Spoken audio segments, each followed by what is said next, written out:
Greetings, everyone. My name's Aoife Michelle. I am a licensed clinical social worker, a mental health therapist by profession. I'm also an Lorisha, and I was moved to make a brief video to support my fellow Santeras and Santeros, Lorishas and Babalorishas, specifically with godchildren who may be presenting with psychosis. So we're talking schizophrenia, bipolar disorder with psychosis. It is important to understand that even during these moments of psychotic behavior, there is still opportunities to reach the person's soul, right? It is not helpless. It is not hopeless. And so there are things that can be done during this time. And I wanted to refer to some notes that I have to share with all of you, some things that can be done in the midst of experiencing a psychotic episode with a godchild. It is important that if you're in a community where they do misas or ikuchokos, to continue to do them on behalf of the client or of your godchild.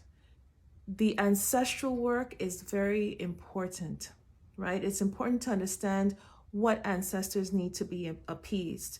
It's important to work with the muertos that walk with this particular person. It is important to understand how much of this is karmic, okay? If there's karmic debt that needs to be released, things that need to be looked at from past life experiences. So there's a lot of spiritual investigative work that can be done during this time to be able to reach this person's soul. Because soul work, especially during the midst of a psychotic episode, is extremely important.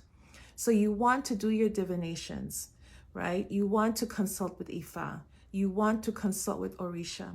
You want to understand more about this person's Ori and their destiny. And so continuing to do the investigative work that is very necessary at this time. If you can feed the earth on behalf of this person, that is a wonderful ceremony to help to ground the spirit and ground the soul, right? Feeding their head ruling orishas, particularly theirs if you're able to, but if not, doing it on their behalf.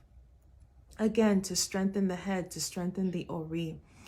And also knowing that in the midst of the psychosis, the soul is speaking. The soul speaks the loudest sometimes even during the midst of a psychotic episode.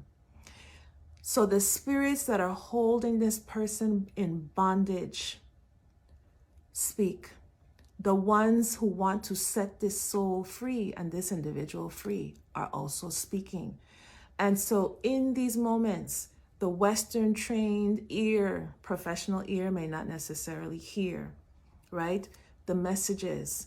But those of us who have the gift and have the tools to be able to reach this person in that way, if we listen, you will get the cues and the messages that are needed to help to guide you with the work that needs to be done. So your client, your godchild, is still reachable. In the midst of the psychotic episode, they're still reachable. Their soul speaks the loudest, right? And so it's about not disregarding these moments. So I don't want anyone to feel helpless during this time. I know it can be very frustrating, but just know that there is work that we can do. We can support each other in doing this work. And for those who are experiencing these episodes, to know that there are individuals who are going to continue to work on your behalf and to use the spiritual tools that we have to be able to assist you. So with that, I close. Many blessings. Peace.